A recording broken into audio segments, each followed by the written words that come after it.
اعوذ باللہ من الشیطان اللعین الرجیم بسم اللہ الرحمن الرحیم الحمد للہ رب العالمین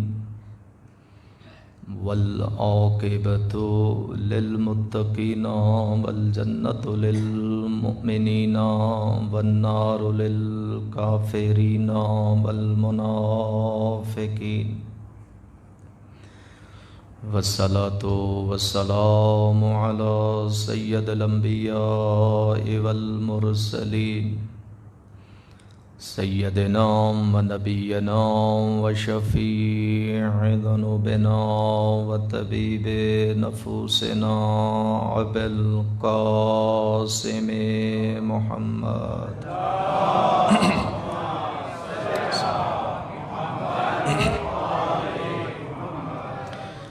و اہل بیتہ الطیبین الطاہرین المعصومین المنتجبین المنتخبین المظلومین ولعنۃ اللہ علی اعدائہ اجمعین من یومنا ھذا الی یوم الدین و بعد یوم الدین اما بعد فقد قال حق سبحانہ وتعالی فی محکم کتابہ الکریم بسم اللہ الرحمن الرحیم انما انت منذر ولکل قوم ہاد صلوات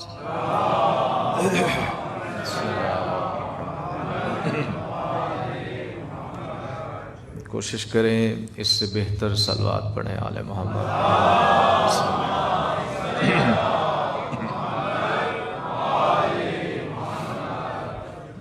اذان محترم محبان محمد و آل محمد، اس بارگاہ عظیمہ میں یہ سہ روزہ مجالس بسلسلہ شہادت قلب حسین علیہ السلام جناب سیدہ سکینہ سلام اللہ علیہا بنت دختر امام حسین علیہ السلام بیوی کی شہادت کے سلسلے کی مجالس، اور اس کے ساتھ ہمارے برادر عزیز عسکری برادران علی بھائی جاوید بھائی کی والدہ کے اصال ثواب کی حوالے سے مجالس رکھی گئی ہیں، لہذا دعا کرتے ہیں کہ مالک آل محمد کے صدقے میں عسکری بھائی کی والدہ کے مالک درجات بلند فرمائے، مالک ان کی قبر پر اپنی رحمتیں برکتیں نازل فرمائے، آپ جتنے مومنین تشریف فرما ہیں مالک آپ کے تمام کے مرحومین کی مغفرت فرمائے۔ یقیناً ہم میں سے ہر انسان آل محمد کی بارگاہ میں حاضر ہے، دلوں میں دعائیں التجائیں تمنائیں لے کر بیٹھے ہیں، یقیناً یہ وہ دروازہ ہے کہ جس دروازے سے کبھی کوئی خالی نہیں گیا، لہٰذا دعا ہے کہ جو بھی مومن مومنہ اپنے دلوں میں دعائیں لے کر اس بارگاہ میں تشریف فرما ہے، مالک ان تمام کی التجاؤں کو قبول و منظور فرمائے، بانیان مجالس کی یہ صحیح جمیل اپنی بارگاہ میں قبول فرمائے، بارگاہ خطیۃ الکبریٰ کے تمام خدمت گزاروں کی خدمت کو مالک اپنی بارگاہ میں قبول و منظور فرمائے، آپ جتنے مومنین مومنات تشریف فرمائیں، جہاں سے جتنا چل کر آئیں، مادر حسین آپ کو اتنا اجر عنایت فرمائے، مل کے بآواز بلند صلوات پڑھ دیں۔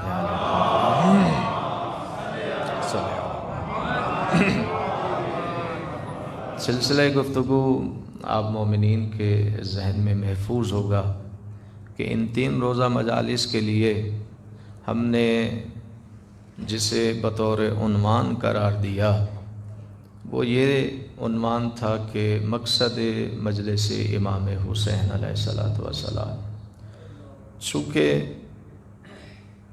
جہاں غیروں کے ذہنوں میں یہ سوالات ابھر کر آتے ہیں، وہاں اپنوں کے ذہنوں میں بھی اس طرح کے سوالات ابھر کر آتے ہیں۔ آج کل کے دور میں چونکہ آج کل کا یہ جدید دور جو قدم قدم پر انسانیت کو جکڑے ہوئے ہے، اور خاص کر جو نئی نسل ہے، جو ہمارے نوجوان بچے ہیں، بچیاں ہیں، جو میٹرک لیول پر اسکول میں جا رہے ہیں، ان کے ذہنوں کو الجھایا جا رہا ہے بنام تعلیم کے نام پر ذہنوں کو الجھایا جا رہا ہے۔ آج 11 12 13 برس کا بچہ بھی اپنے باپ سے کوئی بات کرتا ہے تو وہ کہتا ہے کہ بابا اس کی لاجک کیا ہے، بغیر لاجک کے وہ کوئی بات تسلیم کرنے کے لیے تیار نہیں ہے۔ تو اگر آج کے سازش کر کے انسانیت کو گمراہ کرنے کے در پہ ہے، تو وہ پروردگار عالم جس نے اس انسان کو بنا کر فخر کیا ہے، اس رب العزت نے اس انسان کی فلاح و بہبود کے لیے اور اس کی ہدایت کے لیے کیسا انتظام و انصرام کر رکھا ہے۔ بس اسی ہدایت کے سلسلے میں پروردگار عالم نے پورا ایک تسلسل سلسلہ ہدایت کا قائم کیا ہے، جن کو ہماری اور آپ کی زبان میں نبی اور رسول کہا جاتا ہے۔ یہ نبی اور رسول اسی سلسلہ ہدایت کی کڑی ہے کہ ایک نبی گیا ہے، وہ ہدایت کر کے اپنا فریضہ انجام بجا لا کر چلا گیا، اس کے بعد دوسرا نبی آیا، اس کے بعد وہ نبی چلا گیا، اسی طرح یہ ایک تسلسل رہا۔ ایک لحظے کے لیے بھی پروردگار عالم نے انسانیت کو بغیر ہادی کے نہیں چھوڑا، ایک لحظے کے لیے بھی۔ تو گفتگو آپ کے ذہنوں میں ہوگی، انشاءاللہ محفوظ ہوگی، اسی سے میں آگے بڑھ جاؤں گا، اور آج تھوڑی سی بات مزید آگے بڑھ جائے گی۔ لیکن یہ بات ذہنوں میں رکھیں کہ جو لاجک اسلام پیش کرتا ہے، پھر اس کے مقابلے میں کسی مکتب میں، کسی مذہب میں، کسی قوم میں، کسی سائنس میں یہ طاقت ہی نہیں ہے کہ اس کی لاجک کا مقابلہ کر سکے۔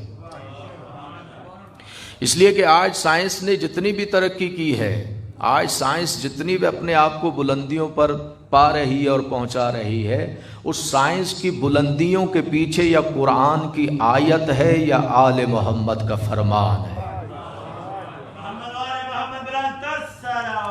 آمین صلی اللہ علیہ۔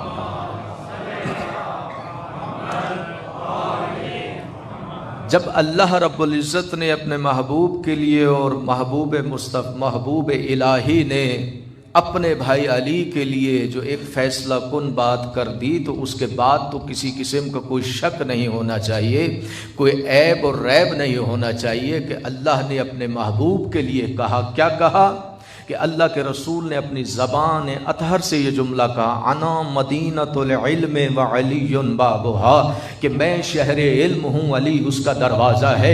اور قرآن نے، یعنی اللہ نے قرآن کے سینے پر اپنے محبوب کے لیے جو جملے رقم کیے ہیں، وہ صبح قیامت تک رہیں گے۔ جب تک قرآن رہے گا، قرآن کے سینے پر مصطفیٰ کی عظمت کے وہ جملے آیت کی صورت میں رہیں گے۔ پروردگار عالم نے کہا، دنیا والو یاد رکھو، تم جس کے پیچھے بھی چلتے رہو، تم جہاں بھی بھٹکتے رہو، تمہیں کہیں سے کچھ ملنے والا نہیں ہے۔ ہاں اگر تمہیں کچھ ملے گا تو یا وہ مصطفیٰ سے ملے گا یا مرتضیٰ سے ملے گا۔ یہاں سے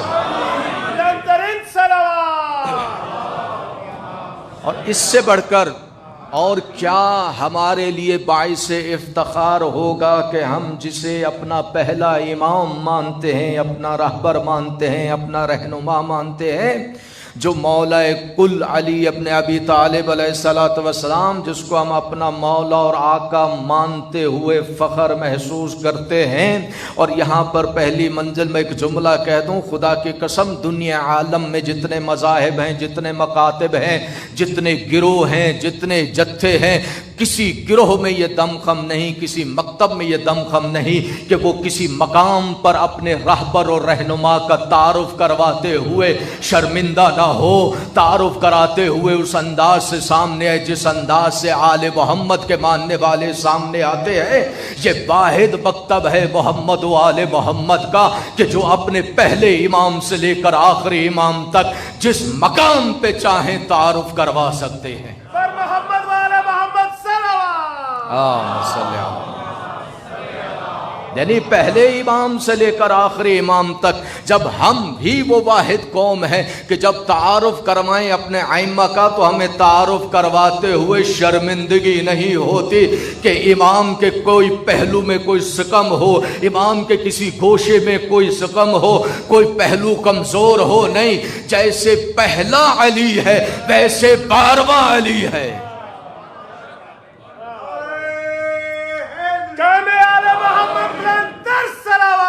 اللہم صلی علی محمد۔ دنیا کے مکاتب فکر اگر اپنے رہبر و رہنماؤں کا تعارف کروائیں گے تو کچھ جہتوں میں کروائیں گے۔ یہ واحد مذہب ہے آل محمد کا، یہ واحد مکتب ہے جعفریہ کہ جو اپنے امام کا تعارف جس جہت سے کروانا چاہیں وہ کروا سکتے ہیں، جس جہت سے اپنے امام کو پہچنوانا چاہے پہچنوا سکتے ہیں۔ اور خدا کی قسم یہی سبب ہے کہ ایک مرتبہ ابو طالب کے بیٹے میرے اور آپ کے آقا مولا علی نے مسجد کوفہ کے منبر پر بیٹھ کر ایک جملہ کہا تھا، او کوفہ والو سنو، تم حقیقت علی کو کیا جانتے ہو، تم مقام علی کو کیا پہچانتے ہو، تم عظمت علی کا کیا احاطہ کر سکتے ہو؟ پہچانو میں علی وہ ہوں کہ اگر مجھ علی کے لیے مسنت قضا کو بچھا دیا جائے تو میں اہل تورات کے فیصلے تورات سے کروں گا، اہل انجیل کے فیصلے انجیل سے کروں گا، اہل زبور کے فیصلے زبور سے کروں گا، اہل قرآن کے فیصلے قرآن سے کروں گا، اور ایسے فیصلے کروں گا کہ تورات چیخ اٹھے گی جیسا فیصلہ علی نے کیا۔ ایک صلوات پڑھے محمد و آل محمد۔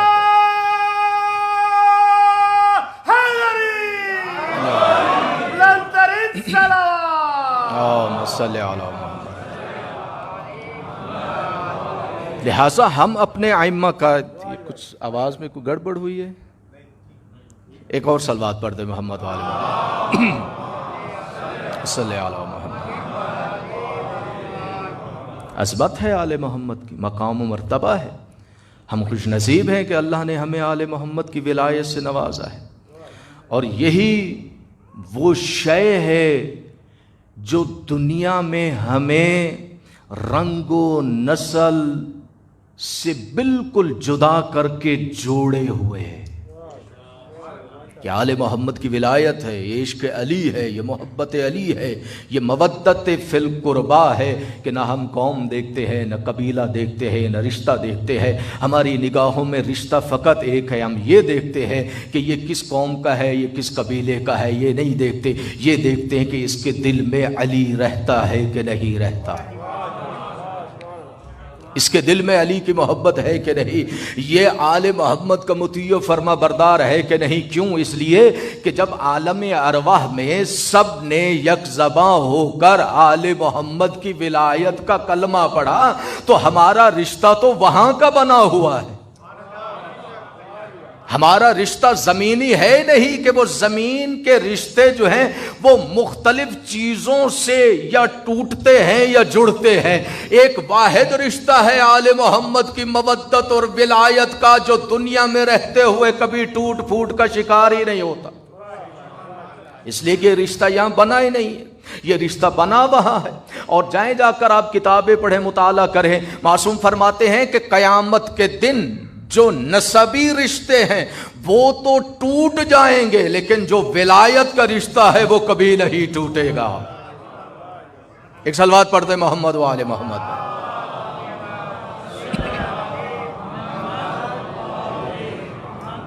بس اللہ نے ہدایت کا جو سلسلہ رکھا ہے، ایک لہجے کے لیے بھی اللہ نے انسان کو بغیر ہادی کے نہیں رکھا. اور یہ قرآن کی آیت دلیل ہے کہ قرآن کہہ رہے جب تک قوم رہے گی اس قوم کی رہنمائی اور ہدایت کے لیے کہ ہادی کا وجود ہونا ضروری ہے، ایک وجود ہادی ہونا ضروری ہے. اس لیے کہ قوم اگر ہے، ہدایت لینے والے ہوں اور ہدایت دینے والا نہ ہو تو اس کی عدل پہ بات چلی جاتی ہے.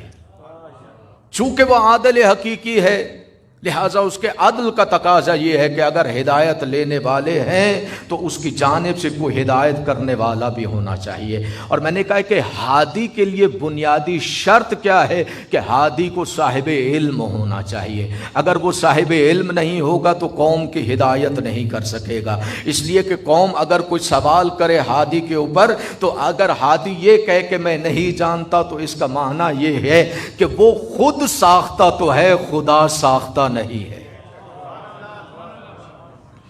جو یہ کہے کہ میں نہیں جانتا، اس لیے کہ قرآن کا فیصلہ بسم اللہ الرحمن الرحیم فَاسْأَلُوا أَهْلَ الذِّكْرِ إِن كُنتُمْ لَا تَعْلَمُونَ.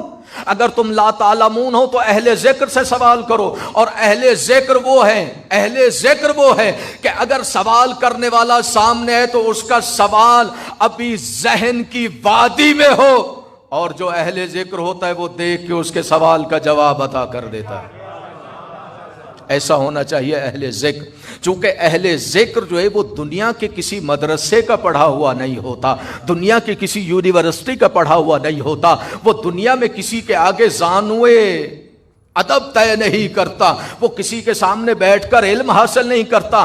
یہ ترہ امتیاز ہے کہ ہم دنیا کی آنکھوں میں آنکھیں ڈال کر یہ سوال کر سکتے ہیں کہ میرا پہلا امام علی ہے، میرا دوسرا امام حسن ہے، میرا تیسرا امام حسین علیہ الصلوۃ والسلام، میرے چوتھے امام زین العابدین، پانچویں امام محمد باقر، چھٹے امام جعفر صادق، ساتویں امام موسیٰ کاظم، آٹھویں امام علی رضا، نویں امام محمد تقی، دسویں امام علی نقی، 11ویں امام حسن عسکری، 12ویں امام حجت خدا. ارے میرے ان 12 اماموں کے اگر تمہیں کھلا چیلنج ہے کہ اگر ان 12 اماموں کو کوئی دنیا والا پڑھاتا ہوا استاد دکھا دو تمہارے ہاتھ پہ بیعت کر لیں گے. کسی ایک امام نے بھی دنیا کے کسی استاد کے سامنے زانوئے ادب طے نہیں کیا، کیونکہ یہ بن کر آئے ہیں، الہی یونیورسٹی سے پڑھ کر آئے ہیں. جب یہ بن کر اللہ کی جانب سے آئے ہیں تو ان کا علم بھی اللہ کی جانب سے، ان کی سخاوت بھی اللہ کی جانب سے، ان کی شجاعت بھی اللہ کی جانب سے، ان کا تقوی بھی اللہ کی جانب سے. یہ دنیا میں سجدے کر کر کے متقی نہیں بنتے. توجہ فرمائیں، یہ سجدوں کے محتاج نہیں ہے، تقوی ان کا محتاج ہے، یہ تقوی کے محتاج نہیں. اگر یہ تقوی کے محتاج ہوتے تو میرے پہلے امام کو امام المتقین نہ کہا جاتا. سلامت رہیں بیٹا. میرے امام کو امام المتقین نہ کہا جاتا ہے. امام المتقین کیا؟ متقین کا امام. دیکھیں اس کے اندر کوئی قید نہیں لگائی. اس جملے میں، اس لقب میں، اس صفت میں کوئی قید نہیں ہے کہ علی مثلا پہلی ہجری سے لے کر 40 ہجری تک کے لیے لوگوں کا، متقیوں کا امام ہے. نہیں توجہ نہیں فرما رہے. ایک صلوات پڑھے محمد والے محمد.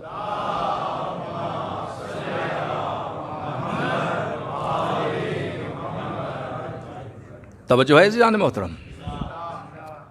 یہ نہیں کہا کہ پہلی ہجرت سے لے کر 40 ہجری میں میرے مولا کی شہادت ہے، تو یہ نہیں کہا کہ 40 ہجری تک علی جو ہے وہ امام المتقین ہے، اس کے بعد نہیں. یہ بھی نہیں کہا کہ اس سے پہلے جو دور گزرے اس دور کا علی متقین کا امام نہیں ہے. مطلق بات کہی ہے، مطلق، کوئی قید نہیں ہے، قید نہیں ہے. جب سے تقوی ہو، توجہ فرمائے، جب سے تقوی ہو، جب سے تقوی کو کے حصول والے ہوں، تب سے علی امام المتقین ہے. توجہ فرمائے، توجہ فرمائے. اب تقوی کب سے ہے؟ جب سے عبادت ہے. عبادت کب سے ہے؟ جب سے عابد ہے۔ توجہ رکھیے گا، جب سے عبادت، جب سے عابد ہے تو عبادت ہے۔ تو اب کائنات میں پہلے عابد کا نام ہے، انسانیت کے حوالے سے بات ہو رہی ہے۔ اس دنیا میں پہلے عابد کو آدم کہا گیا، عبادت گزار جناب آدم ہے۔ عبادتیں جو ہم پر واجب ہے، ٹھیک ہے نا، عبادت گزار آدم ہے۔ یہ تو آپ کے ذہن کو میں نے چیک کیا ہے، آدم سے پہلے بھی عبادت گزار ہے۔ توجہ فرمائیں، آدم سے پہلے بھی عبادت گزار ہے۔ وہ کون ہے؟ وہ اللہ کی وہ مخلوق عبادت گزار ہے کہ جو جس عبادت کے لیے خلق ہوئی وہ اسی عبادت میں مصروف رہی۔ اللہ نے فرشتوں کو خلق کیا نا اپنی عبادت کے لیے، تو کچھ فرشتے سجدوں کے لیے خلق ہوئے، کچھ فرشتے قیام کے لیے خلق ہوئے، کچھ فرشتوں کی ڈیوٹی ذکر پر ہے، کچھ فرشتوں سے تسبیح کا کام لیا جا رہا ہے، کچھ فرشتے قیام میں کھڑے ہیں۔ تو یہ قیام میں کھڑے ہونے والے اللہ کی عبادت کر رہے ہیں، تو یہ جو عابد ہیں یہ بھی تو متقی ہوئے۔ توجہ رکھیے گا، یہ بھی تو متقی ہوئے نا۔ اور آدم آیا دنیا میں عبادت کے لیے، وہ بھی متقی۔ اب آدم کے بعد آدمیت چلنا شروع ہوئی، تو جتنی بھی آدمیت چلتی ہوئی آئی ہے عبادت کرتی ہی، وہ سارے کے سارے عابد اور سارے کے سارے متقی، انہوں نے تقوی اختیار کیا۔ تو اب سوچئے گا کہ آپ کے مولا کی عظمت کیا ہے، آپ کے مولا کا مقام کیا ہے۔ علی امام المتقین ہے، تو یاد رکھنا علی کی عظمت کا مقابلہ کرنے کے لیے پہلے یہ دیکھو کہ جس کو مقابلے پہ لا رہے ہو، ارے اس کا مقام آدم کے سامنے حیثیت رکھتا ہے کہ نہیں؟ توجہ فرمائیں۔ پھر آنا علی کے مقابلے میں، اس لیے کہ علی امام المتقین ہے اور آدم متقی ہے۔ علی امام المتقین، آدم متقی، علی امام المتقین، نوح متقی۔ توجہ فرمائیں، علی امام المتقین، نوح متقی، علی امام المتقین، ابراہیم متقی۔ کیا مقابلہ کرو گے میرے علی کا؟ میرے علی کے مقام و منزلت کو کیا سمجھ سکو گے؟ اللہ کے رسول نے تو فیصلہ دے دیا۔ اب مجھے سمجھ میں نہیں آتی کہ جو فیصلہ رسول کر دے، رسول کے فیصلے کو چیلنج کرنے والے کون ہوتے؟ توجہ ہے، میرے رسول نے فیصلہ دیا ہے، جائیں جا کر تاریخ کو اٹھا کے دیکھیں، حدیثوں کو اٹھا کر دیکھیں، جتنی بڑی بڑی کتب احادیث ہے اس کو اٹھا کے دیکھیں۔ اللہ کے رسول نے کہا دنیا والوں یاد رکھو، اللہ کو کوئی نہیں پہچانتا۔ اللہ اکبر، اللہ کو کوئی نہیں پہچانتا، یا مصطفیٰ پہچانتا ہے یا مرتضیٰ پہچانتا ہے۔ یا مصطفیٰ یا مرتضیٰ۔ پالنے والے اپنے حبیب کی بارگاہ میں ہمیں سوال کرنے کی اجازت تو دے۔ اے اللہ کے رسول، آدم جس کو اللہ نے کہا کہ میں نے دونوں ہاتھوں سے بنایا، وہ اللہ کو نہیں جانتا؟ توجہ نہیں فرمائی آپ نے؟ جناب آدم جو پہلی مخلوق ہے، جس کو اللہ نے کہا کہ میں نے دونوں اپنے ہاتھوں سے بنایا ہے، کیا آدم اللہ کو نہیں پہچانتا؟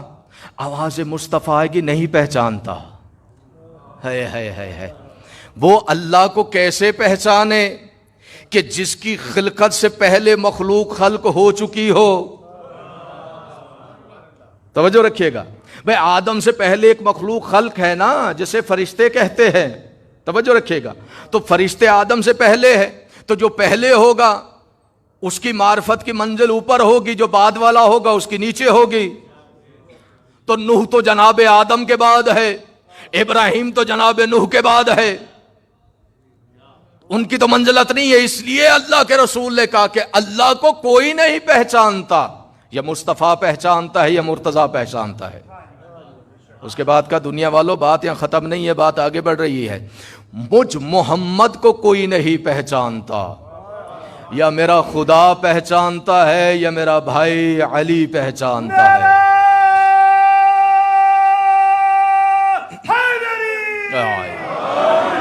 بات یہاں ختم نہیں، بات یہاں تمام نہیں کہ مصطفیٰ کو پہچاننا کوئی مذاق بات ہے. آدم نہ پہچان سکا, نوح نہ پہچان سکا تھا, ابراہیم نہ پہچان سکا, یہ بڑے بڑے انبیاء نہ پہچان سکے. اللہ کا رسول کہہ رہے کہ مجھ محمد کو یا میرا خدا پہچانتا ہے یا میرا بھائی علی پہچانتا ہے. اور اس کے بعد کا دنیا والوں بات یہاں ختم نہیں ہے, بات آگے مکمل ہو رہی ہے. میرے علی کو کوئی نہیں پہچانتا, یا میرا خدا پہچانتا ہے یا میں محمد پہچانتا ہوں. تو بات ہی ختم ہو گئی. اب جب اللہ کے رسول نے فیصلہ دے دیا تو قرآن کہتے ہے کہ جب کوئی رسول فیصلہ دے دے تو رسول کے فیصلے کو چیلنج نہ کیا کرو. جب رسول کو فیصلہ دے دے تو رسول کے فیصلے کو چیلنج نہ کیا کرو, رسول کے فیصلے کو مانا کرو, رسول کے فیصلے کو تسلیم کیا کرو. اب مجھے سمجھ میں نہیں آتی کہ کلمہ اسی رسول کا پڑھ کر پھر اسی رسول کے فیصلے کو چیلنج بھی کیے ہوئے, میری سمجھ میں نہیں ہے. تو علی امام المتقین ہے, توجہ رکھیے گا. تو فقط کیا علی امام المتقین ہے؟ نہیں, خدا کی قسم علی کے بعد حسن امام المتقین ہے, حسن کے بعد حسین امام المتقین ہے, حسین کے بعد زین العابدین امام المتقین ہے. یہ طرہ امتیاز ہے. جب قیامت کا دن ہوگا نا, میدان محشر سجے گا, تمام مخلوقات کو پروردگار عالم جمع کرے گا, تو جب انبیاء اپنی امتوں کے ساتھ پروردگار عالم کی بارگاہ میں صف بندی کر کے کھڑے ہوں گے, اور یہاں امت رسول بھی صف بندی کر کے کھڑی ہوگی. آگے آگے ہمارے ائمہ ہوں گے, پیچھے پیچھے آل محمد کے چاہنے والے ہوں گے. ایک مرتبہ ہاتف غیبی سے صدا آئے گی, عین عین زین العابدین. توجہ فرمائیں, کہاں ہے عبادت گزاروں کی زینت؟ عین عین سید الساجدین. ارے سجدہ گزاروں کے سردار کہاں ہے؟ آدم سے لے کر عیسیٰ تک ہر نبی ایک دوسرے کی جانب دیکھیں گے. آدم یہ سوچ رہا ہے کہ نوح آگے بڑھے گا, نوح یہ سوچ رہا ہے کہ ابراہیم آگے بڑھے گا, ابراہیم یہ سوچ رہا ہے کہ موسیٰ آگے بڑھے گا, جناب موسیٰ یہ سوچ رہا ہے کہ عیسیٰ آگے بڑھے گا. یا اس اثنا میں آواز آئے گی, بیٹا زین العابدین آگے بڑھو,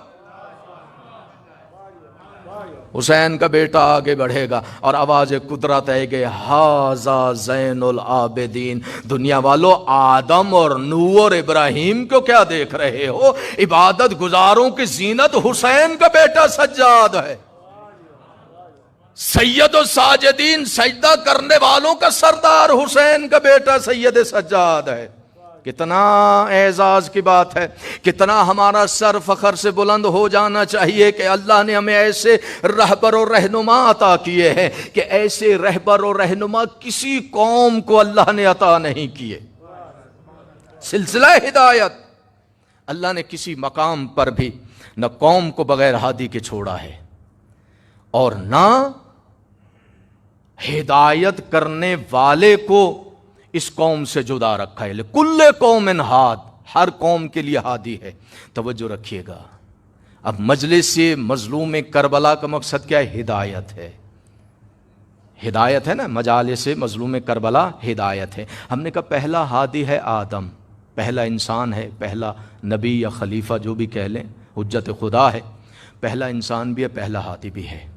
اب اس کا معنی یہ ہوا, ہادی کی میں نے آپ سے کل بات ہوئی تھی کہ ہادی میں دو چیزیں ہوں گے. اتم, ہادی خود ہدایت یافتہ ہوگا, اور ہادی خود صاحب علم ہوگا.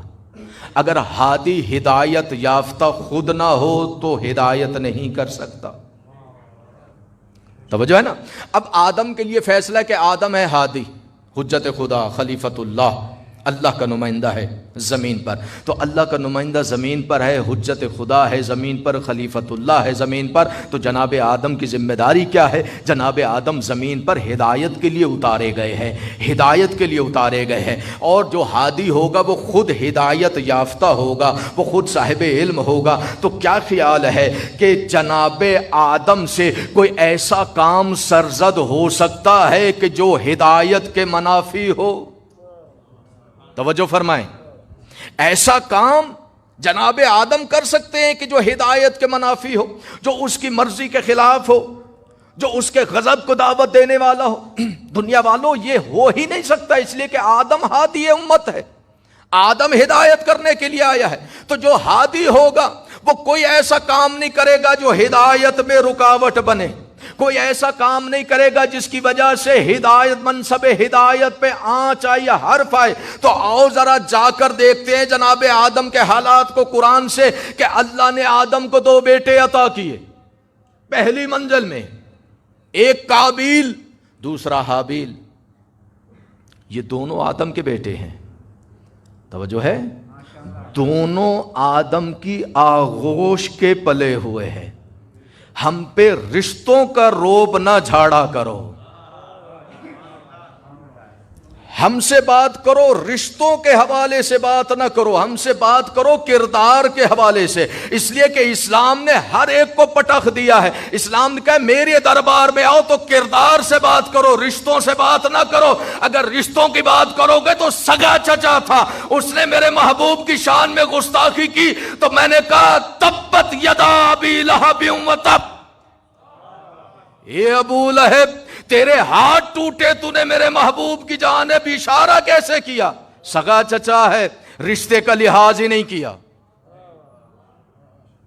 تو اب اسلام نے قانون دیا ہے کہ میرے دربار میں، میرے دائرے میں رشتوں کی قدر نہیں ہے، کردار کی قدر ہے۔ اگر تم صاحب کردار لے آؤ تو اس سے بات ہو سکتی ہے، لیکن اگر کردار نہ ہو اور رشتے جتلاتے رہو تو میں نے انسانیت کی پہلی منزل پر رشتوں کو اور کردار کو جدا کر دیا ہے۔ میں نے رشتے کو اور کردار کو جدا کر دیا ہے۔ 2 بیٹے ہیں، دونوں کی پرورش جناب آدم نے کی ہے، تو کیا خیال ہے جناب آدم کی پرورش میں کوئی فرق آیا ہوگا؟ ہو ہی نہیں سکتا۔ یہ کیسے بھائی ایک باپ کے 2 بیٹے ہوں، دونوں پیارے ہوتے ہیں؟ ایسے ہے کہ نہیں ہے؟ دونوں پیارے ہوتے ہیں تو کمی نہیں ہے، لیکن وہ جس نے جناب آدم کے حوالے سے رسوائی کا طوق گلے میں ڈالا، اس نے بھی تو کچھ وعدے وعید کیے تھے نا، اس نے بھی تو کہا تھا نا پالنے والے آدم کے سلسلے میں اگر مجھے ذلیل و رسوا کر کے نکال رہا ہے تو میں تو اس کو اور اس کی اولاد کو نہیں چھوڑوں گا۔ توجہ رکھیے گا۔ تو اب تربیت جو ہے اس میں فرق نہیں ہے، لیکن دشمن کے مکر و فریب میں آنا یہ انسان کے اپنے بس کی بات ہے۔ اس لیے کہ قرآن نے فیصلہ دے دیا، اِنَّا هَدَيْنَاهُ السَّبِيلَ إِمَّا شَاكِرًا وَإِمَّا كَفُورًا، میں نے دونوں رستے تیرے سامنے اولاد آدم رکھ دیے، اب تیری مرضی ہے کہ تے ہدایت کے رستے پہ چل یا کفران کے رستے پہ جا، یہ تیرے حوالے ہے۔ اور اس دونوں رستوں میں تمیز کرنے کے لیے میں تمہیں عقل سلیم دی ہے کہ اپنی عقل سے فیصلہ کرتا چلا جا اور آگے بڑھتا چلا جا۔ دونوں بھائی ہیں، دونوں میں ایک مقام پر تنازع ہوا۔ جب تنازع ہوا تو ایک کے دل میں شیطان نے وسوسہ ڈال کے حسد کو بھر دیا، اور اسی حسد کی بنیاد پر ایک بھائی نے دوسرے بھائی کا قتل کر دیا۔ ایک بھائی نے دوسرے بھائی کا قتل کر دیا۔ جب قتل ہو گیا تو ظاہر اب جب بھائی کو تڑپتا ہوا خون میں لت پت دیکھا، گھبرا گیا، پریشان ہو گیا اور وہاں سے فرار اختیار کی۔ یہاں قتل ہوا بیٹا، وہاں اللہ نے جناب آدم کو مطلع کیا۔ آدم، ایک بھائی نے دوسرے بھائی کو مار دیا۔ آدم، ذہن میں رکھیے گا، آدم پہلا ہادی ہے، اور ہادی وہ ہوتا ہے جو ہدایت یافتہ ہو، اور جو ہدایت یافتہ ہوتا ہے وہ اپنی ذات سے کوئی ایسا فعل انجام نہیں دیتا جو ذات قدرت کو ناگوار گزرے، اس لیے کہ وہ حجت خدا ہے، خلیفۃ اللہ ہے، نائب خدا ہے زمین پر، تو نائب خدا کوئی ایسا کام نہیں کرتا جو خدا کو ناگوار گزرے۔ جناب آدم کو خبر ہوئی کہ ایک بھائی نے دوسرے بھائی کو مار دیا، اب جناب آدم چلے ہیں اور چلتے چلتے اس مقتول بیٹے کے لاشے پر آئے۔ اب مفسرین نے یہاں پر لکھا کہ جیسے جناب آدم پہنچے ہیں اپنے بیٹے کے لاشے پر، ایک قاتل ہے، دوسرا مقتول ہے وہ بھی بیٹا ہے، یہ بھی بیٹا، مرنے والا بھی بیٹا ہے، مارنے والا بھی بیٹا ہے، وہ بھی اتنا پیارا ہے جتنا یہ مرا ہوا ہے سامنے، وہ بھی اتنا پیارا ہے، مارنے والا بھی پیارا ہے، مرنے والا بھی پیارا ہے۔ لیکن اب پیار یہ رشتے کی بنیاد پر تھا، لیکن یہاں اللہ نے قانون بنوا دیا جناب آدم سے کہ دیکھو دیکھو پیار محبت کے رشتے اس وقت چلتے ہیں جب وہ رشتے قابل پیار ہوں، لیکن اب جب بات کردار کی آتی ہے تو پیار پیچھے رہ جاتا ہے، کردار آگے بڑھ جاتا ہے۔ محبت پیچھے رہ جاتی ہے اور کردار آگے بڑھ جاتا ہے۔ اب جناب آدم آئے ہیں مقتول کے لاشے پر، مفسرین نے لکھا کہ جناب آدم نے 2 کام کیے۔ کیا کیے؟ 2 کام کیے۔ مقتول کے لاشے پر بیٹھ کر 2 کام کیے۔ توجہ رکھیے گا، آدم ہے ہادی، آدم آئے ہدایت کرنے کے لیے، لہذا اس کا ایک ایک فعل باعث ہدایت ہے، اس کا ایک ایک فعل ہدایت کے رستے کی جانب انسانیت کو رہنمائی کر رہی ہے۔ تو وہ کوئی ایسا کام نہیں کرے گا کہ جو ہدایت کے رستے میں آڑے آ جائے، ہدایت کے رستے میں رکاوٹ بنے۔ تو جناب آدم کے لیے مفسرین نے لکھا کہ مقتول کے لاشے پر بیٹھ کے، توجہ رکھیے گا، مقتول کے لاشے پر بیٹھ کر جناب آدم نے 2 کام کیے بیک وقت۔ مقتول کے لاشے پر بیٹھ کر مفسرین نے لکھا کہ جو مقتول تھا اس پہ آدم نے آنسو بہائے۔ تھکے نہیں خدا کے لیے، میں نے تو پہلے کہا ہے کہ آپ میرے ساتھ رہیں گے تو میں کچھ آپ کے حوالے کر سکوں گا۔ مقتول کے لاشے پر بیٹھ کر آدم خلیفۃ اللہ مسجود ملائکہ جو ہادی ہے، جو ہادی ہے، اگر پوچھنا ہے تو آدم سے پوچھ۔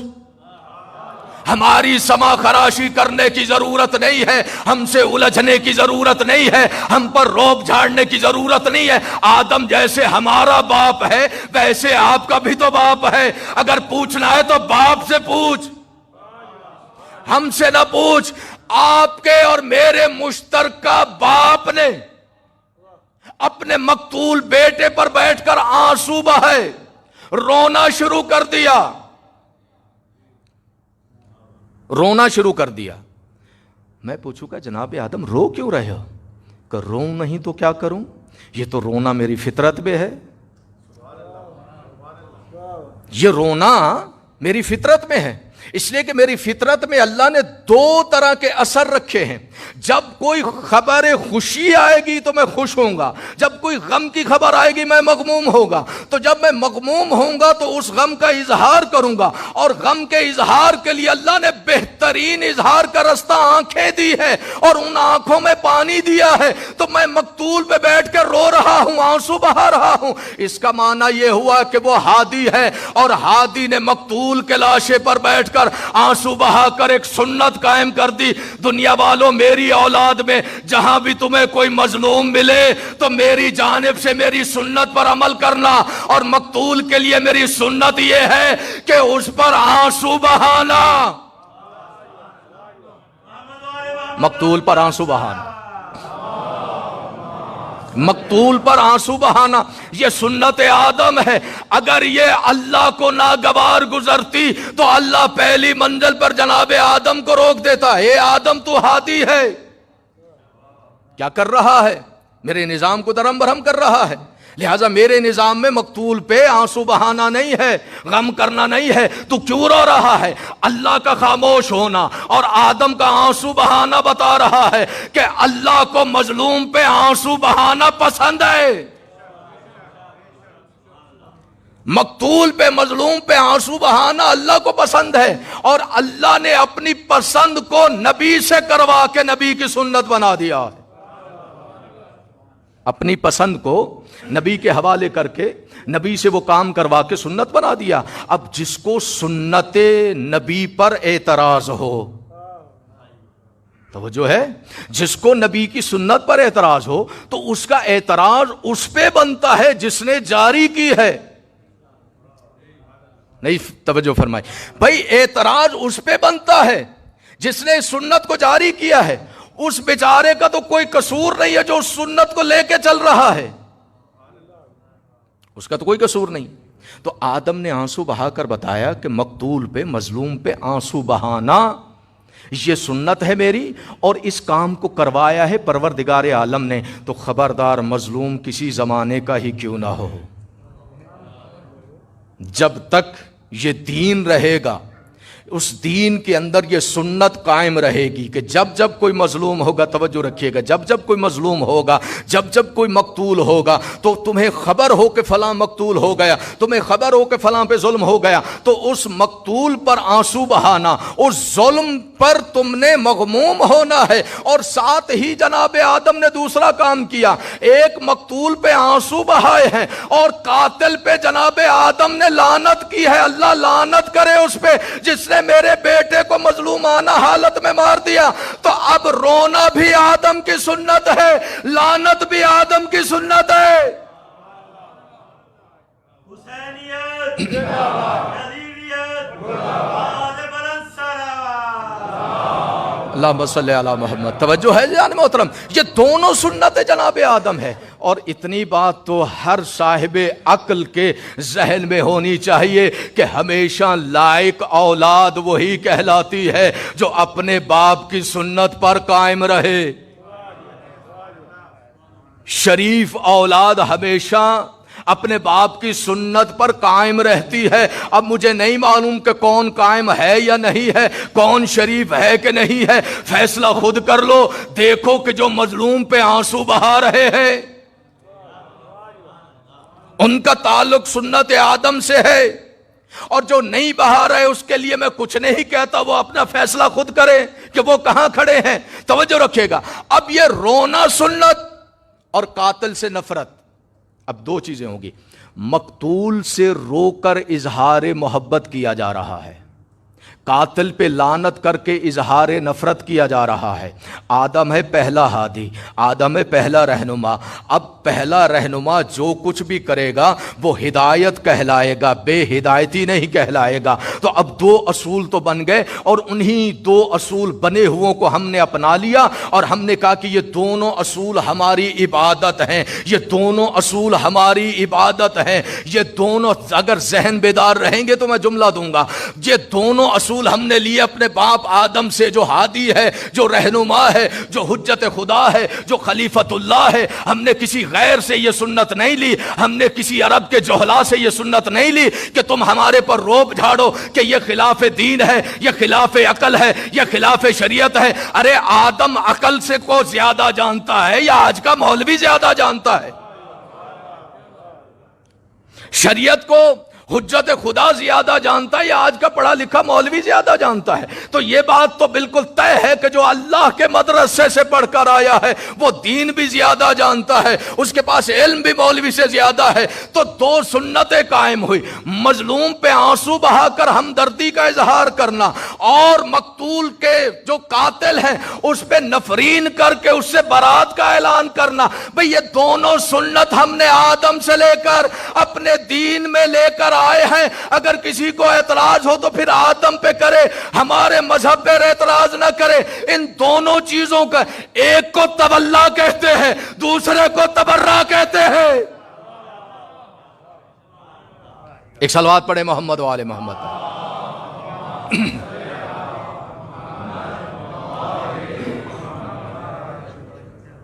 محبت تولا کہلاتی ہے، نفرت تبرہ کہلاتی ہے۔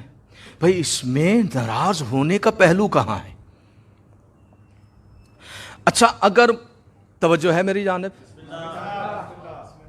اگر مولوی یہ کام کرے تو ٹھیک ہے، اور ہم حسین کے چاہنے والے یہ کام کریں تو ہم مجرم بنتے ہیں۔ کیسے بھائی؟ یہ دو رخی کیوں ہے؟ یہ دوہرا معیار کیوں ہے؟ جو کام خود کر رہا ہے وہ تو ٹھیک ہے، وہی کام ہم کریں اپنے انداز میں، وہاں تکلیف ہونا شروع ہو جاتی ہے۔ بھائی مجھے یہ بتائیں کہ جب انسان اذان ہوتی ہے نا، اذان، تو اذان کے بعد ایک ریت، ایک رسم بنی ہوئی ہے کہ جیسے اذان ہوگی نا فوراً ہی مسلمان اذان کے بعد کچھ پڑھے نہ پڑھے وہ یہ ضرور پڑھے کہ لا الہ الا اللہ محمد رسول اللہ۔ کبھی یہ لا الہ الا اللہ محمد رسول اللہ پڑھنے والے کے بازو کو تھام کے کہو بھائی کیا غضب کر رہے ہو میاں، کیا ظلم ڈھا رہے ہو؟ یہ جو تو لا الہ کہہ رہا ہے یہ کروڑوں انسانوں کی دل آزاری ہے۔ نہیں سمجھے آپ؟ یہ جو تو لا الہ کہہ رہا ہے یہ کروڑوں انسانوں کی دل آزاری ہے بھائی، اس لیے کہ کروڑوں میں وہ ہیں جو اس کے علاوہ کسی دوسرے کی پوجا کرتے ہیں اور صبح و شام پوجا کرتے ہیں، اور وہ کثرت سے پائے جاتے ہیں اور آپ کے ملک میں بھی پائے جاتے ہیں۔ یہ اور بات ہے کہ وہ اپنے والوں کی توہین صبح و شام سن کے بھی تمہیں کچھ نہیں کہتے،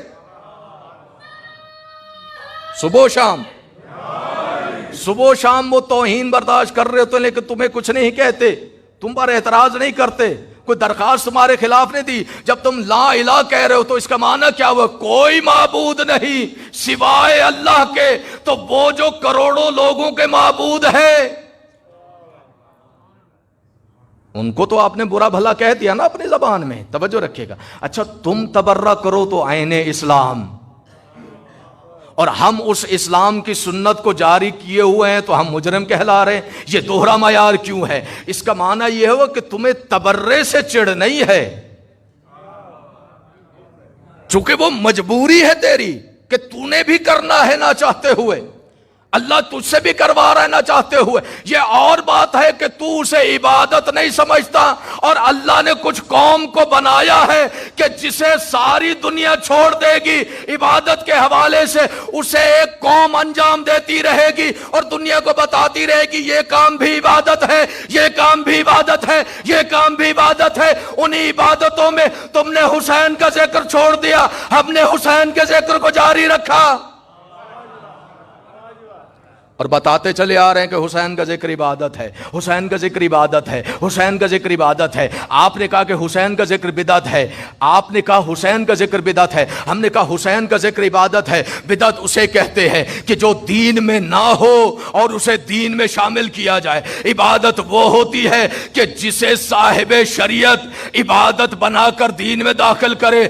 اور جتنے بھی مکاتب فکر کے پڑھے لکھے لوگ ہیں میں ان تمام کو دعوت فکر دیتا ہوں، خرچہ کرنے کے لیے میں تیار ہوں، تمہاری ٹکٹ جانے یہ فقیر جانے، تمہارا خرچہ جانے یہ فقیر جانے۔ آؤ میرے ساتھ، کسی بڑی جامع مسجد میں جانے کی ضرورت نہیں، جہاں آپ کا دل مطمئن ہوتا ہے اسے کعبۃ اللہ کہتے ہیں، جہاں آپ مطمئن ہوتے ہیں اسے بیت اللہ کہتے ہیں۔ آؤ سارے کے سارے بیت اللہ میں چلتے ہیں، غلاف کعبہ کو تھام کر، تمہارے ہاتھوں میں غلاف کعبہ دے کر میں تم پر سوال کرتا ہوں کہ اگر حسین پر رونا میں مصطفیٰ کی سنت ثابت نہ کروں تو میں اپنے مذہب سے ہاتھ کھینچتا ہوں، اور جب ثابت ہو جائے تو پھر اپنی زبانوں پہ کم سے کم تالے لگا لو۔ آؤ چلتے ہیں۔ حسین پہ رونا سنت رسول ہے، سنت رسول ہے۔ یہ کیا دوہرا معیار ہے کہ جو تمہیں پسند ہو وہ تو سنت رسول کہلائے، اور جو کوئی اور سنت پر عمل کرے اور تمہیں پسند نہ ہو، اس کا معنی کیا ہوا؟ کہ تمہیں سنتوں سے پیار نہیں ہے، تمہیں پیار ہے تو ان چیزوں سے جو تیرے حق میں جا رہی ہے، ان چیزوں سے تجھے پیار نہیں جو تیرے خلاف جا رہی ہے۔ اب اسی لیے ہم تمہیں دعوت فکر دیتے ہیں کہ اگر اپنے آپ کو ٹھیک کرنا ہے تو ٹھیک کرنے والی جگہ کو حسین کی بارگاہ کہتے ہیں، اس لیے حسین کی مجلس ہدایت ہے۔ آؤ تو صحیح، تمہیں قرآن حسین کی مجلس میں ملے گا، مصطفیٰ کا فرمان مجلس حسین میں ملے گا، تمہیں حدیثیں مجلس حسین میں ملیں گی، تمہیں اخلاقیات حسین کی مجلس میں ملیں گی، تمہیں اخلاق مصطفیٰ حسین کی مجلس میں ملے گی، احکام مصطفیٰ حسین کی مجلس میں ملیں گی۔ توجہ رکھیے گا، اس لیے کہ محمد کے ساتھ جتنا رشتہ شریعت کا ہے اتنا رشتہ حسین کا ہے، محمد کے ساتھ جتنا رشتہ قرآن کا ہے اتنا رشتہ حسین کا ہے۔ یاد رکھو، قرآن کے لیے قرآن نے خود کہا ہے اللہ قلب کا، میں اتراؤں مصطفیٰ کے قلب پہ، اس لیے کہ قرآن کا رشتہ محمد کے قلب سے ہے۔ توجہ رکھیے گا، قرآن کا رشتہ محمد کے قلب سے، اس لیے کہ دل مصطفیٰ پہ نازل ہوا۔ تو میں کہتا ہوں حسین کا رشتہ بھی دل مصطفیٰ سے ہے۔ توجہ رکھیے گا، حسین کا رشتہ بھی دل مصطفیٰ سے ہے۔ فرق اتنا ہے قرآن محمد کے دل میں نازل ہوا اور حسین محمد کے دل پر پلتا رہا۔ عجیب ہے، جو دل کے اندر والی چیز ہے اس سے محبت کرتے ہو، اور جو سینے پر پل رہا ہے اس سے تو محبت نہیں کرتے. تو جتنا رشتہ قرآن کا ہے اتنا رشتہ حسین کا ہے. تو قرآن بھی کتاب ہدایت ہے. تو اب جو حسین سینہ مصطفیٰ پہ پل رہا ہے وہ بھی قرآن کی طرح ہادی اور رہبر اور رہنما ہے. قدم قدم پر حسین ہدایت کریں گے. اور اس سے بڑھ کر حسین ہدایت کے لیے کیا دلیل پیش کرے, کیا دلیل پیش کرے کہ میں ہادی ہوں. قرآن نے ایک صلوات پڑھے محمد والے محمد. وقت گزر گئے تیزی سے, احساس بھی نہیں ہوا.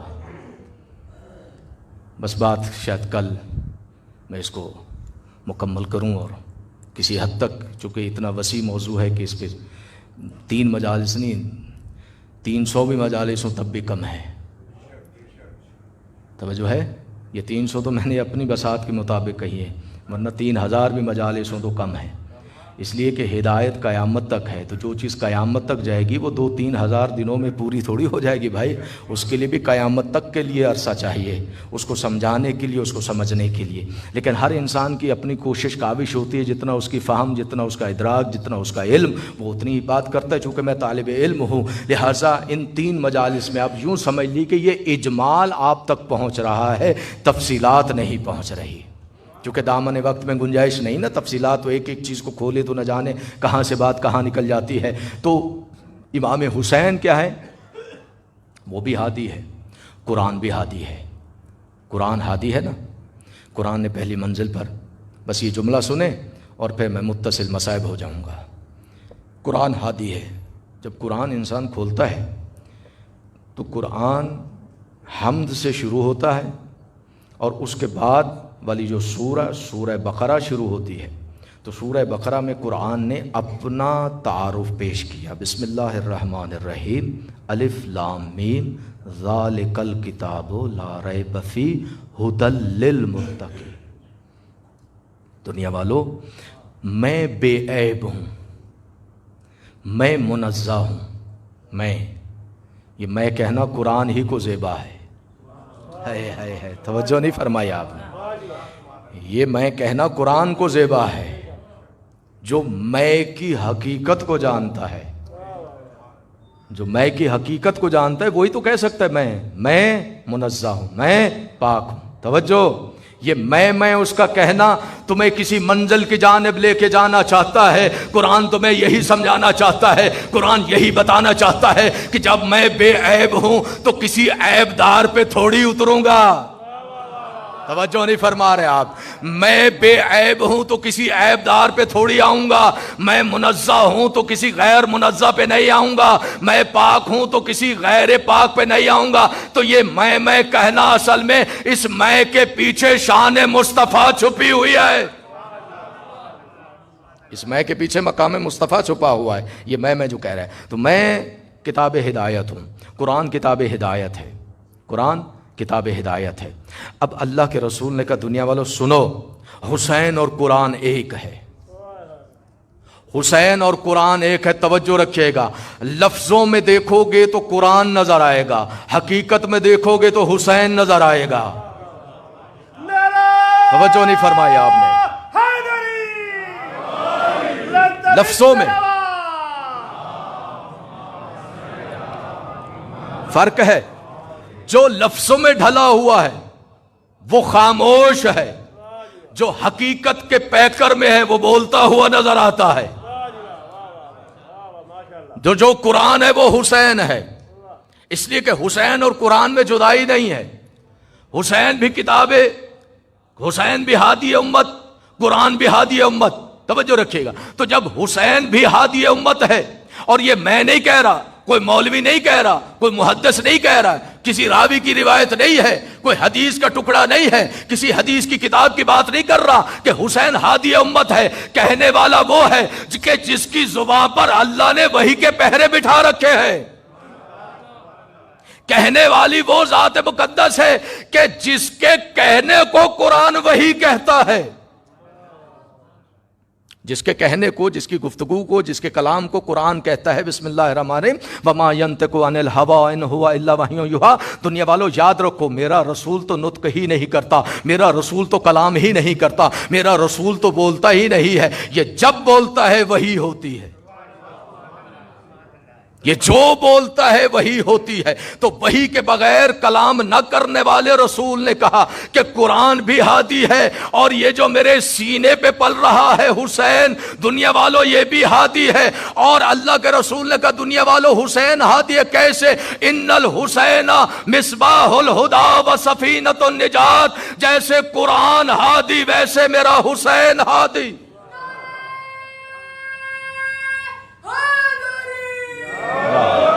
جیسے قرآن ہادی ہے ویسے میرا حسین ہادی ہے. ان الحسین مصباح الہدی و سفینۃ النجات.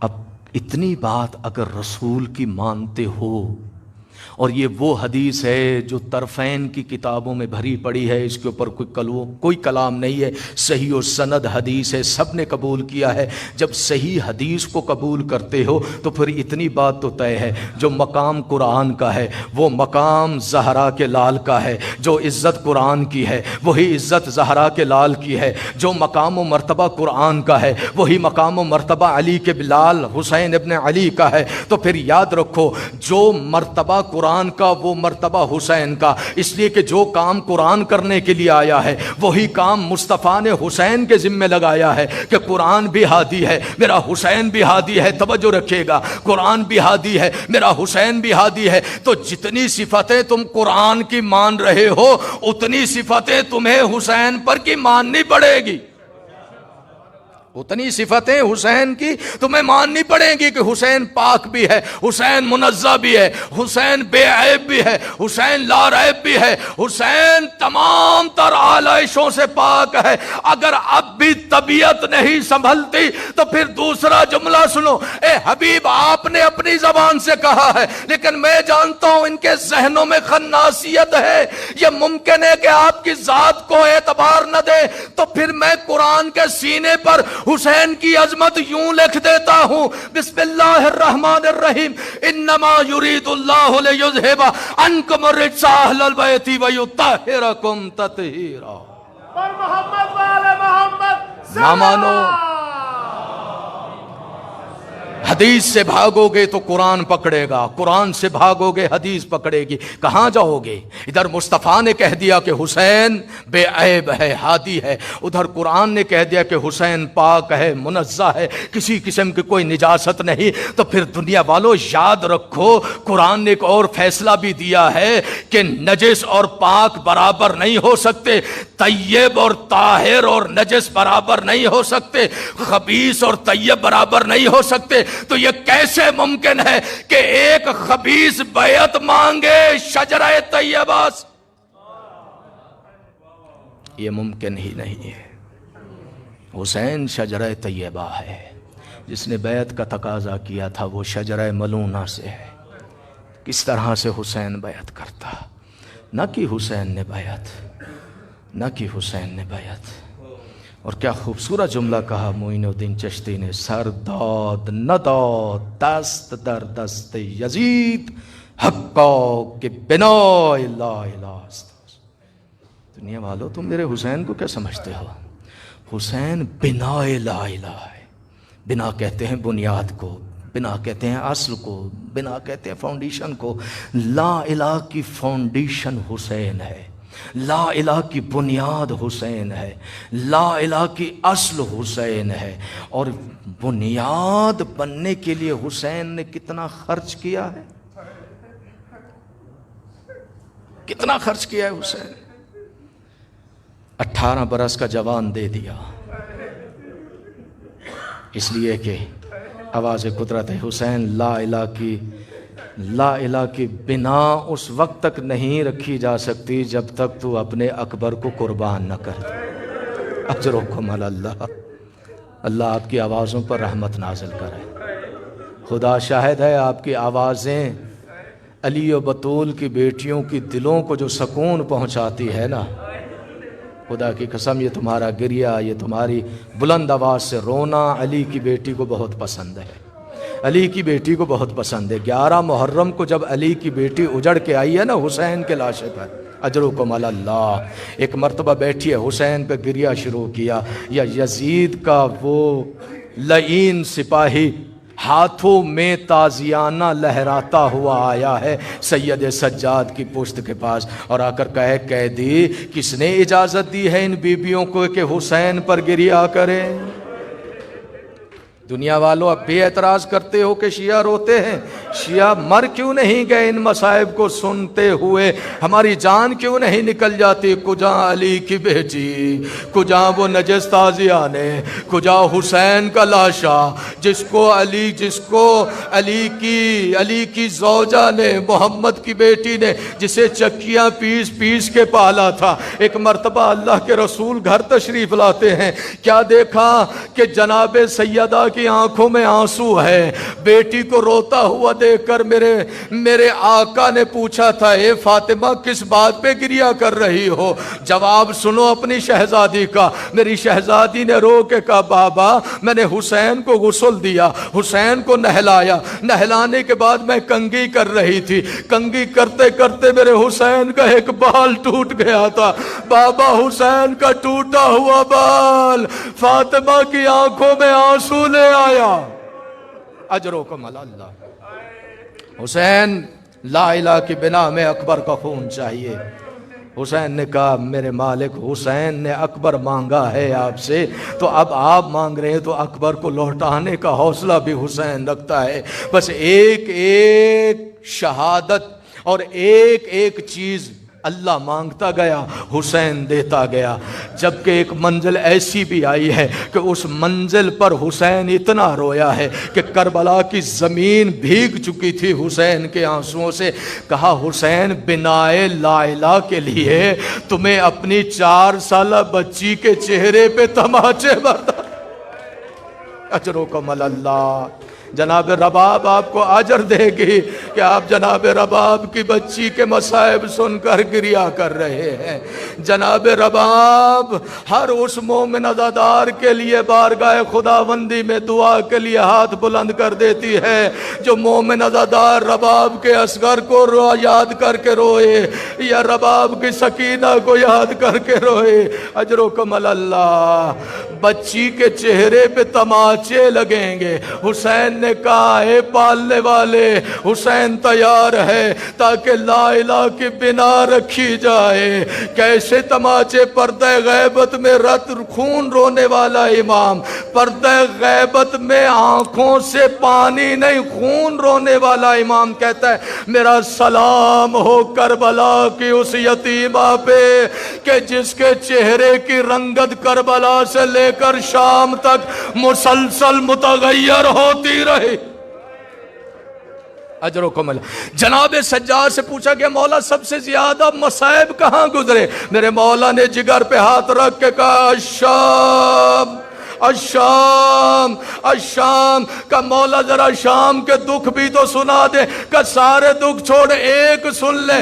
جب میری بہن دنیا سے رخصت ہو گئی، میں نے اسے غسل دینے کے لیے جب اسے تخت پر لٹایا، جب میں نے غور دیکھا تو میری بہن کے چہرے پر نیلے داغ موجود۔ اجرکم علی اللہ۔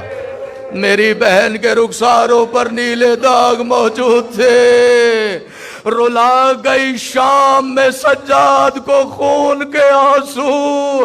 زندان کے دروازے پر شام ہوتی تو بیٹھ جاتی بھائی کے ساتھ اور آسمان کی جانب دیکھ کے کہتی تھی بھیا سجاد یہ پرندے کہاں جا رہے ہیں؟ صبح تھی تو یہی سوال کرتی، شام ہوتی تو یہی سوال، صبح سوال ہوتا تو سجاد رو کے کہتا سکینہ یہ پرندے رزق کی تلاش میں جا رہے ہیں۔ جب شام ہوتی تو وہی سوال، سکینہ یہ پرندے اپنے گھروں کو جا رہے ہیں۔ بس سر جھکا کے کہتی بھیا سجاد کبھی مجھ دکھیاری کو بھی گھر نصیب ہوگا۔ سکینہ کے جملے سجاد کو رلا گئے شام کے اندر. ایسے ایسے سوالات کرتی تھی سجادہ کا تڑپ جاتا تھا. ایسے ایسے سوالات کرتی تھی. اور ارباب مقاتل نے لکھا کہ یہ حسین کی وہ بیٹی ہے جو امت کے ظلم سہتے سہتے 4 سال کی عمر میں ضعیفہ ہو گئی. جتنے ظلم برداشت کیے ضعیفہ ہو گئی. بس عزادارو ایک مرتبہ زندان شام ہے, شام کی قیدن ہے, رات کا وقت ہے. ایک مرتبہ حسین کے دل کا تعویذ رات کو روتے روتے اٹھ کر بیٹھ گئی ہے. جناب سکینہ کو روتے ہوئے دیکھا, پھوپھیاں اور مائیں جاگ گئی ہیں.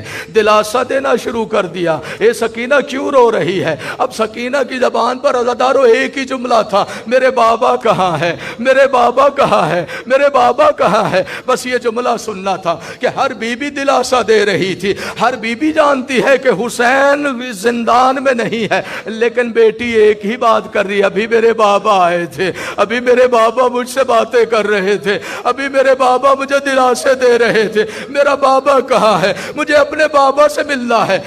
بیٹی کو ماں تسلی دیتی ہے, لیکن وہ تسلی کے جملے کافی نہ ہوئے. پھوپھیاں تسلی دیتی ہے, وہ جملے کافی نہ ہوئے. یہ شور گریہ یزید کے کانوں تک پہنچا. تڑپ کر اٹھ کے کہتا یہ شور کیسا ہے؟ کسی نے کہا اے امیر, وہ جو قیدی ہے نا, ان قیدیوں میں ایک چھوٹی قیدن ہے, نہ جانے کس بات پہ رو رہی ہے. ایک مرتبہ کہا جاؤ جا کر پتہ کرو کس بات پہ. کہا وہ اپنے بابا سے ملنا چاہتی ہے. یزید نے کہا اس کا بابا کون ہے؟ کہا اس کے باپ کا نام حسین ہے. کہا وہ تو کربلا میں ہے. کہا کربلا میں دھڑ ہے, سر تو آپ کے محل میں قید ہے, سر تو آپ کے پاس ہے. ارے تھوڑی دیر کے لیے سر دے دو, باپ کا سر بیٹی کے پاس جائے گا تو یقیناً بیٹی کو کچھ سکون مل جائے گا.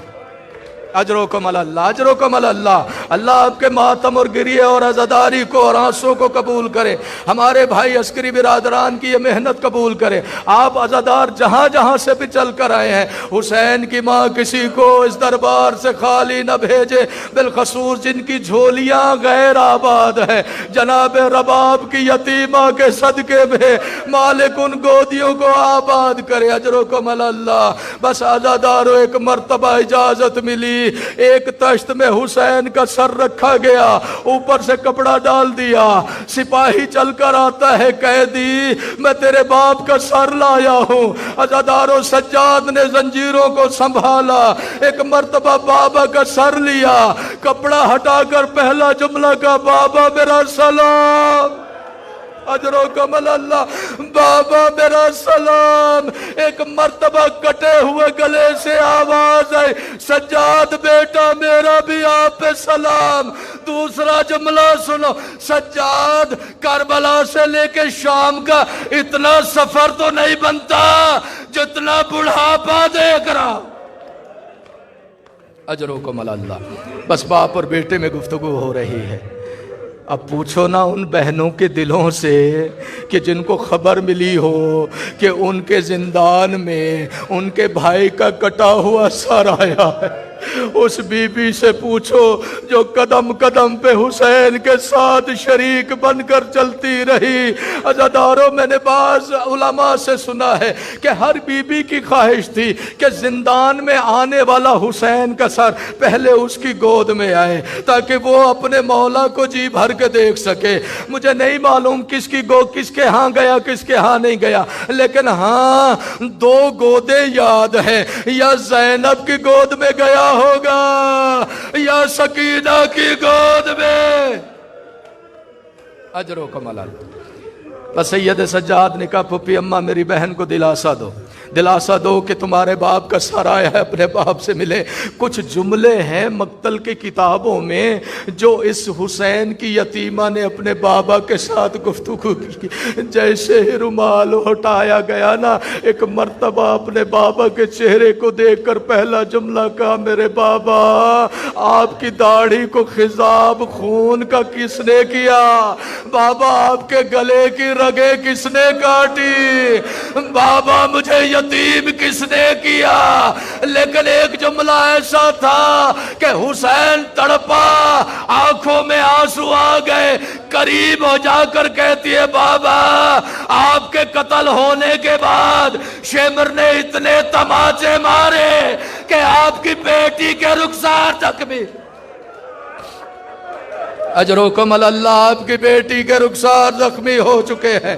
اجرکم اللہ جملہ سنیے گا بابا میری پھوپھیوں سے پوچھ لو کربلا سے لے کے شام تک میں نے کسی پھوپھی کو کوئی زحمت نہیں دی.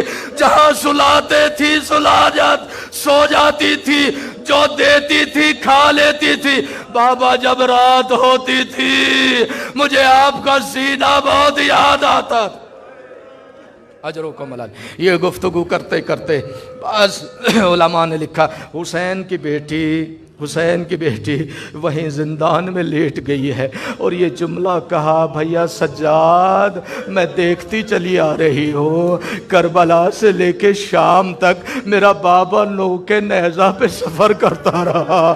کربلا سے لے کر شام تک میرا بابا تھک گیا ہوگا.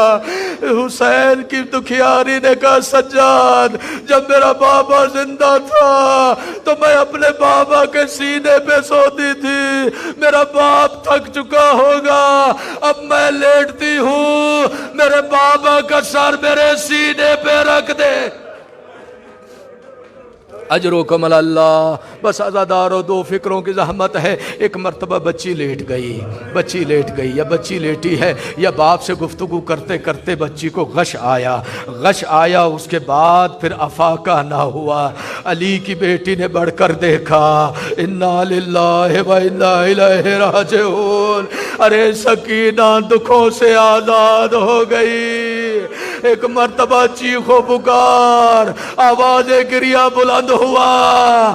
اب پوچھو اس قیدی سے کہ جس کے پاس پینے کا پانی محدود مجھے نہیں معلوم کیسے غسل دیا ہوگا مجھے نہیں معلوم کیسے کفن پہنایا ہوگا لیکن ایک قبر ملی حسین کی بیٹی کو. سید سجاد جیسے قبر کے قریب گئے ارباب مقاتل نے لکھا قبر سے 2 ہاتھ برآمد ہوئے اور یہ جملہ کا بیٹا سجاد میری امانت کو دے میں کربلا سے اپنی بیٹی کو لینے کے لیے.